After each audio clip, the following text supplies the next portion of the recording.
Salut tout le monde, c'est Flavlé, le fondateur de la chaîne Code Débat, et aujourd'hui on se retrouve pour mon premier débat sur la chaîne. Donc, euh, le thème de ce débat, ça va être les maps multijoueurs des Call of Duty, donc tous les Call of Duty. Alors pour commencer, je vais vous parler de lorsqu'on regroupe tous les maps des Call of Duty, on peut remarquer qu'il y en a qui se ressemblent. Et, je vais vous donner un exemple, Hazard de Black Ops, qui ressemble à une map de Hazard, c'est une map dans un pack, je crois que ça s'appelle comme ça, hein. Je crois que ça s'appelle Hazard la map, c'est dans un pack de Black Ops, qui ressemble à une map de Call of Duty 5 Voilà toi. Je pourrais pas vous dire le nom, mais ceux qui ont déjà testé les deux maps vont tout de suite savoir laquelle c'est. Vous avez qu'à la laisser en commentaire pour me dire laquelle c'était.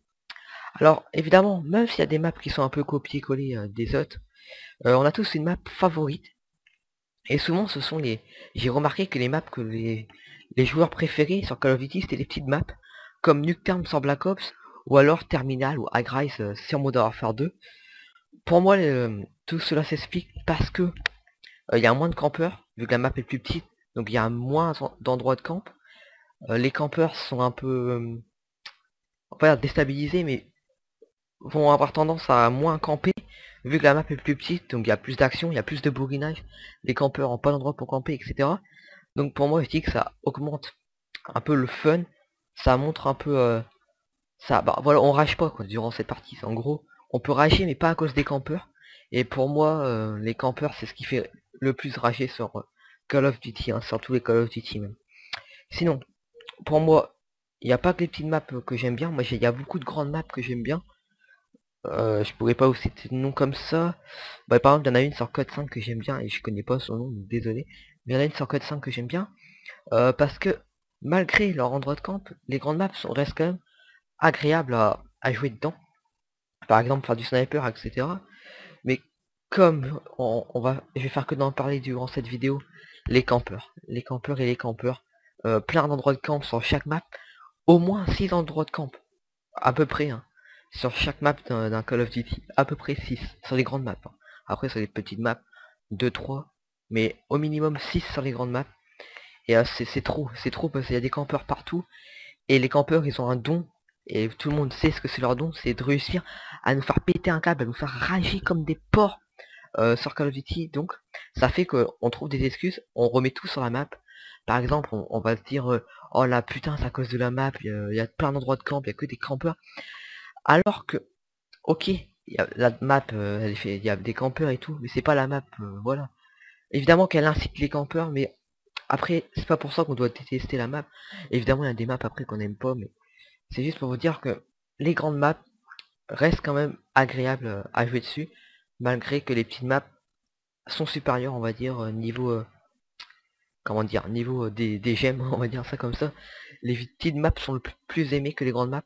Après, je sais pas, vous avez qu'à laisser, tiens, un commentaire, un petit sondage comme ça rapide, si vous préférez les grandes maps ou les petites maps sur Call of Duty. J'ai bien dit sur Call of Duty parce que sur les autres jeux de guerre, il y a souvent que des grandes maps. Je sais pas si c'était des jeux de guerre, mais il y en a pas mal où c'est des grandes maps. Call of Duty, c'est des maps spécialement faites pour les Call of. C'est-à-dire, vous trouvez, je connais pas de jeux qui ont des maps comme ça, aussi petites que Call of Duty, quoi, où il y a l'action, etc., etc. Et c'est peut-être ça qui fait que Call of Duty est extrêmement vendu. Alors, maintenant, vu qu'on parle des maps, je vais vous parler des DLC. Donc les download contenus, je crois que c'est le contenant, comme ça. Donc les packs de cartes, donc les packs à télécharger qui sont toujours payants. Les développeurs des Call of Duty se font assez d'argent à la sortie du jeu. Ils se fait acheter à des exemplaires énormes. D'ailleurs, Modern Warfare 3 en un mois, je crois qu'il a été vendu à plus d'1 milliard de dollars, quoi. Donc c'est juste énorme. Donc vous voyez, et ils continuent à faire sortir des packs payants. Ok, ça vaut peut-être le coup, mais il faut dire, dans ces packs payants, il y a des maps qui sont copiées-collées. Alors, je vais vous donner des exemples de packs où il y a des maps copiées-collées. Bah, celle de Black Ops sur Hazard, c'est une impression de déjà vu la map. Et ça fait ça avec d'autres maps, hein. On a l'impression d'avoir déjà vu. Sinon, le seul Call of Duty où il n'y a pas eu ça, c'était Code 4. Vu que Code 4, il y a eu 2-3 packs dessus, je crois. Payants évidemment. Et ces packs-là, on pouvait pas dire qu'ils étaient copiés d'un autre Call of, vu que c'était le premier Call of à sortir des packs, d'avoir un multijoueur comme ça. Donc, C'est pour ça que Call of Duty 4 est un petit peu, je vais pas dire, je peux pas dire qu'il est plus aimé que Call of Duty Modern Warfare 3, mais évidemment que Call of Duty Modern Warfare 3, là, ils ont sorti des packs sur Xbox, bientôt sur PS3, et les packs d'Xbox, enfin le pack en général, euh, pour l'instant, il a des bons retours, c'est-à-dire que y a pas trop, on voit pas trop de copier-coller sur le pack, donc ça va. Après, on verra plus tard. Mais il y a quelque chose qui est encore plus surprenant, qui m'étonne sur les packs, c'est que quand ils sortent, ils vont sortir des packs là, sur Modern Warfare 3, et même sur les autres Call of Duty, ça a déjà été fait. Sur Modern Warfare 2, ça a déjà été fait. Black Ops, non, je crois pas, je me rappelle plus, mais Modern Warfare 2, oui, ça a déjà été fait. De prendre des maps de l'ancien Call of Duty. Donc, ils ont pris des maps de Call of Duty Modern Warfare 1, premier du nom, pour les mettre pardon, à télécharger, et il faut les payer, hein. Les mettre à télécharger dans un pack pour Modern Warfare 2, il faut les payer, alors que par exemple si on a déjà code 4, on les a sur code 4, on n'a pas trop envie de les payer pour y jouer sur Modern Warfare 2 quoi. C'est ça qui est un peu bête, de faire des packs payants comme ça. Ok qu'ils mettent des packs payants pour des nouvelles maps qui ont été créées juste spécialement pardon pour le jeu, mais non pas pour des maps qui sont déjà sur un ancien Call of, ça vraiment je trouve que c'est pas trop bon. Vous avez qu'à laisser du coup en commentaire aussi si vous pensez que si vous pensez que c'est bien, bah, que ça vaut le coup d'acheter les packs Call of Duty, même quand c'est des maps qui sont sur les anciens Call of. Pour moi, ça serait non, ça vaut pas le coup de les acheter, ils sont sur les anciens Call of. Jouez aux anciens Call of, ils sont aussi bons, même des fois meilleurs. Je fais pas ça pour dire que Modern Warfare 3 c'est nul, mais quand même, par rapport à Modern Warfare 2, il y a une légère différence, même par rapport à Black Ops qui était un jeu qui était loupé, bah voilà Modern Warfare 3 qui flop aussi. On va pas rentrer dans ce débat, on est là pour parler des maps. Donc voilà, donc là on s'approche de la fin de la partie, donc je pense que j'ai fini de faire mon débat sur les maps là. Euh, vous savez qu'en même temps, bon, vous avez laissé des commentaires, bon, je vous ai déjà dit laisser des commentaires par rapport à d'autres trucs, mais vous avez qu'à me dire c'est lesquelles vos maps favorites, et votre map détestée sur n'importe quel Call of, hein. Votre map favorite de tous les Call of, confondus, et pareil pour la map détestée. Alors moi personnellement, la map favorite de tous les Call of, ça pourrait être Terminal. Terminal, bon, pas High Rise, enfin High Rise si, pour faire du sniper, mais sinon, plutôt Terminal, car j'aime bien jouer à la mitraillette ou au sniper, j'aime bien jouer autant avec des deux armes sur la map, donc voilà. Par contre, la map que j'aime le moins, sur l'ensemble des Call of, alors,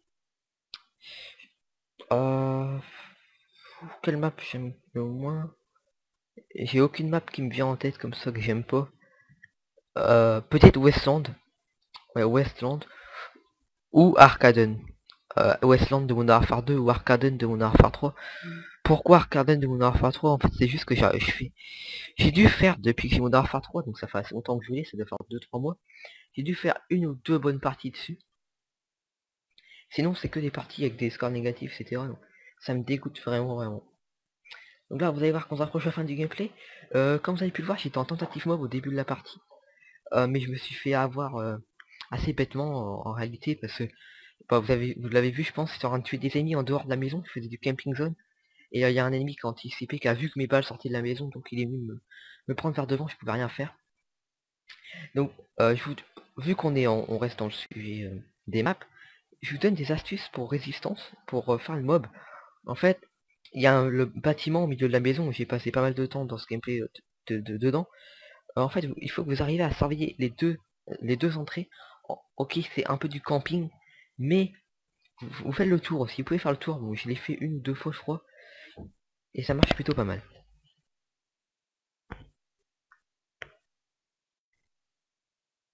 Ça va bientôt être la fin de ce gameplay. Je vous dis, bah, je vais vous dire, bah, je vais vous demander, s'il vous plaît, de laisser un j'aime sur la vidéo. Ça fait toujours du bien. Bah, ça fait toujours plaisir. Ça encourage à faire d'autres vidéos. Ajoutez-la à vos favoris. Partagez-la si elle vous a plu, évidemment. Si vous trouvez le principe de la chaîne et cette vidéo intéressante, n'hésitez pas à vous abonner à la chaîne, surtout. Parce que ça aide aussi. Bah, ça encourage plutôt, désolé, bah, ça aide aussi. Mais ça aide au développement de la chaîne. Et ça encourage pour la suite. Et ça, je vous dis, c'est primordial pour une chaîne. Et surtout, n'hésitez pas à nous envoyer vos débats sur n'importe quel Call of, mais un débat parlant évidemment de Call of Duty. Rien que pour ceux qui savent pas comment faire, tout est détaillé sur la chaîne. Je peux vous faire un petit récapitulatif. Vous faites une vidéo débat sur un Call of Duty, vous mettez l'intro de la chaîne au début de la vidéo, et ensuite vous n'avez plus qu'à nous l'envoyer en message privé sur YouTube. Voilà. Je vous dis merci d'avoir suivi cette vidéo, et à la prochaine. Bye tout le monde.